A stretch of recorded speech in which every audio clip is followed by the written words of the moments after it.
दोस्तों, देश के सीजीआई सूर्यकांत की एक टिप्पणी से बवाल मच गया है। पत्रकारों से लेकर के वकीलों तक और वकीलों से लेकर के एक्टिविस्टों तक सबका गुस्सा जो है सीजीआई के उस बयानों पर आ रहा है। दरअसल उन्होंने नौजवानों को, बेरोजगारों को परजीवी और कॉकरोच करार दिया।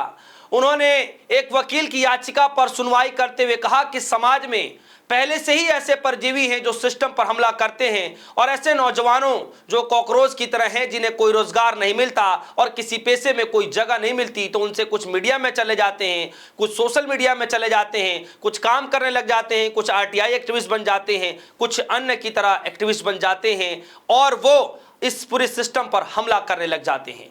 दोस्तों, यही बयान है सीजीआई साहब का, जिसके बाद हंगामा मचा हुआ है। इसके बाद आप देखिए दोस्तों, देश के माने जाने जर्नलिस्ट आशुतोष ने लगातार एक के बाद एक दो चार नहीं बल्कि 4-5 ट्वीट जो है लगातार सीजीआई साहब के कहे गए बयानों को लेकर के कटाक्ष। सबसे पहले ट्वीट इन्होंने किया, देश में इस पर संगठन बहस होनी चाहिए कि असल में कॉकरोच और परजीवी कौन है। ऐसे लोग और संगठनों की पहचान होनी चाहिए और पहचान कर इनकी पूजा की जानी चाहिए। पहला ट्वीट।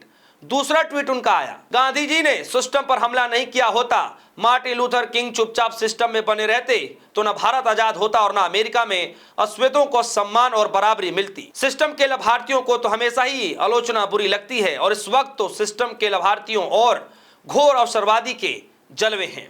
तीसरा उन्होंने जो ट्वीट किया दोस्तों, तीसरा क्या कहा? तीसरा कह रहे हैं सीजीआई के ट्वीट के बाद जो है टिप्पणी के बाद, व्यवस्था सड़ी गली हो लेकिन उस पर सवाल मत करो, या व्यवस्था सड़ी गली हो तो उस पर हमला मत करो। वाह क्या ज्ञान की बात है। चौथी जो ट्वीट उन्होंने की, उन्होंने कहा कॉकरोच जिंदाबाद।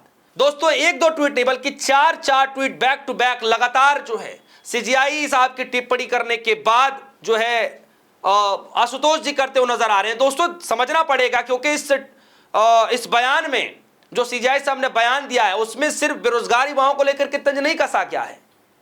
इसमें एक बेरोजगार युवा किस तरीके से सोशल एक्टिविस्ट बन जाता है उस पर तंज है, किस तरीके से बेरोजगार युवा एक्टिविस्ट बन जाता है उस पर तंज है, किस तरीके से जर्नलिस्ट बन जाते हैं उस पर तंज है, किस तरीके से जो है इंडिपेंडेंट जर्नलिस्ट बन जाते हैं उस पर तंज है।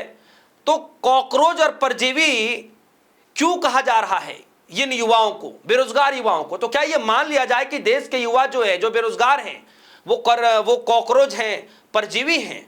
दोस्तों, इस बयान को लेकर के बड़ी आलोचना की जा रही है। जैसे कि मैंने आपसे शुरुआत में ही कहा कि न सिर्फ पत्रकारों ने बल्कि वकीलों ने भी घेरना शुरू किया, साथ ही साथ जो सोशल एक्टिविस्ट है उन्होंने भी घेरना शुरू कर दिया है। उसके बाद देखिए, उर्मिलेश जी को आप जानते होंगे, वरिष्ठ पत्रकार हैं, वो कह रहे हैं कितना दुर्भाग्यपूर्ण है यह वक्तव्य देश के मुख्य न्यायाधीश का है।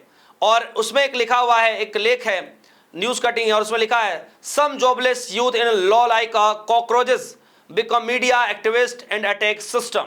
सीजीआई। अतुल चौरसिया जर्नलिस्ट हैं, बड़े तंज भरे अंदाज में सरकार को घेरते हैं। वो लिख रहे हैं, निरंतर पतन को उन्मुख भारतीय लोकतंत्र के हवन कुंड में देश के मुख्य न्यायाधीश ने एक और आहुति डाली है।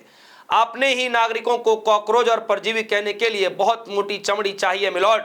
देश किसी एक से नहीं उन सबसे बनता है जो आपको कॉकरोच और परजीवी लगते हैं। सीजीआई को माफी मांगनी चाहिए। आगे जरा चलते हैं, मनोज कुमार झा, और वो किस तरीके से लेख लिख के कह रहे हैं आर्टिकल, मिलॉर्ड कॉकरोच और परजीवियों की ओर से एक विनम्र प्रार्थना। वो प्रार्थना करते हुए एक लंबा चौड़ा जो है लिस्ट जो है वो लेख पूरा लिख रखे हैं। उसके बाद आप देखिए कि किस तरीके से कई बड़े एक्टिविस्ट हैं जिन्होंने घेरना शुरू किया है। और आप देखिए एक्टिविस्ट जो हैं, अंजलि भारद्वाज आरटीआई एक्टिविस्ट हैं, वो क्या कह रही हैं? वो कह रही हैं, सत्ता से जवाब मांगने वाले नागरिक व्यवस्था पर हमला नहीं कर रहे होते बल्कि उसे मजबूत बनाए रखने के लिए अपनी भूमिका निभा रहे होते हैं।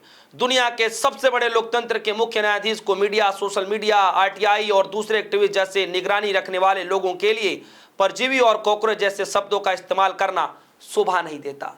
दोस्तों, ये आरटीआई एक्टिविस्ट अंजलि भारद्वाज लगातार देश में जब भी कोई बड़े मसले होते हैं तो आरटीआई के माध्यम से जानकारी निकाल कर आती है, देश के सामने रखती है। तो क्या ये भी कॉकरोच है? क्या ये भी परजीवी है? ये किस पर तंज मारा गया है? कई एक लोग हैं जो सीजीआई साहब के कहे गए इस बयानों को लेकर के भी कई वकीलों पर जो है तंज कस रहे हैं, कई जजों पर भी तंज कस रहे हैं कि क्या उनको भी कॉकरोच कहा जाएगा। तो कॉकरोच जैसे शब्द क्यों कहे जा रहे हैं? दोस्तों, सीजेआई साहब जिस पद पर विराजमान हैं वो अपने आप में बड़ा पद है। और आप देखिए कि लोकतंत्र में, मतलब दुनिया का सबसे बड़ा लोकतांत्रिक देश, और उस लोकतांत्रिक देश के अंदर सबसे बड़े पद पर कोई विराजमान है तो वो सीजेआई साहब हैं। हालांकि और भी बड़े पद है, लेकिन सीजेआई साहब का जो पद होता है बड़ा है। और उस पद पर बैठ करके आप देखिए कि किस तरीके से जो शब्दों का उच्चारण किया जा रहा है। लोग ये कह रहे हैं कि शब्दों से कोई गुरेज नहीं है, आपने शब्द कह दिए, गलती से निकला, कैसे निकला वो अलग मैटर है। लेकिन जिस पद पर बैठ करके आप बेरोजगार युवाओं का मजाक उड़ा रहे हैं, जिन एक्टिविस्टों का आप मजाक उड़ा रहे हैं, जिन जर्नलिस्टों का आप मजाक उड़ा रहे हैं, ये तो ऐसा फील दे रहा है जैसे मानो सत्तारूढ़ी पार्टी की जबान आप बोल रहे हैं। इस तरीके के बयान भी निकल कर आ रहे हैं। दोस्तों, अब लोग हैं, लोगों का काम है कहना, कुछ तो कहेंगे, क्योंकि पत्रकारों से लेकर के वकीलों तक, वकीलों से लेकर के सीनियर जो जर्नलिस्ट हैं और जो एक्टिविस्ट हैं और जो आरटीआई एक्टिविस्ट हैं, जो बेरोजगार युवा हैं, सबको लेकर के इस पर तंज कसा गया है। तो सवाल तो पूछा जाएगा, और सबसे बड़ा सवाल है दोस्तों कि कई एक बड़े लोग हैं जो बार बार ये कह रहे हैं कि देश के सीजेआई साहब को जो है इसको लेकर के माफी मांगनी चाहिए और इस पर स्पष्टीकरण देना चाहिए कि उन्होंने इस तरीके के बयान क्यों दिए हैं।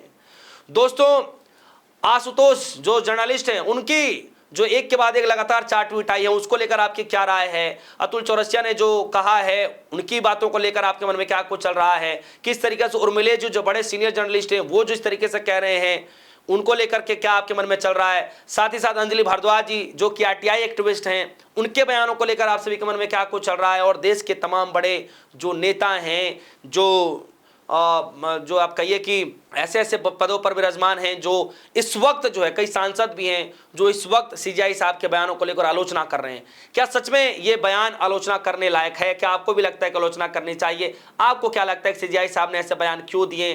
क्या हुआ? क्या कोई जो है गलती से मुंह से निकल गया, या फिर कुछ और एग्जाम्पल देना चाहते थे, कुछ और मतलब निकल गया? हुआ क्या दरअसल में? आपको क्या लगता है? वीडियो कमेंट सेक्शन में जाइएगा, अपनी राय जरूर रखिएगा। और ये मसला जो आप सभी को पता है कि एक सुनवाई के दौरान वकील से वार्तालाप के बीच जो है ये सारा बात निकल करके आया, जिसमें सीजेआई साहब ने ये सारी बातें कही कि जो है देश के बेरोजगार जो युवा हैं उसमें से जब किसी को नौकरी नहीं मिलती है, जो बेरोजगार हैं तो कुछ मीडिया में चले जाते हैं, कुछ सोशल मीडिया में चले जाते हैं, कुछ आरटीआई एक्टिविस्ट बन जाते हैं, तो कुछ अन्य एक्टिविस्ट बन जाते हैं। मतलब इस तरीके से बयान दे रहे हैं और ये कह रहे हैं कि इस तरीके के जो लोग होते हैं वो सिर्फ सिस्टम पर ही हमला करते हैं। इस बयान को लेकर आपकी क्या राय है दोस्तों? आपकी जो भी राय होगी वीडियो कमेंट सेक्शन में जाएगी, अपनी राय रखिएगा। फिलहाल के लिए दीजिए इजाजत, देखते रेडियो सुनी धन्यवाद।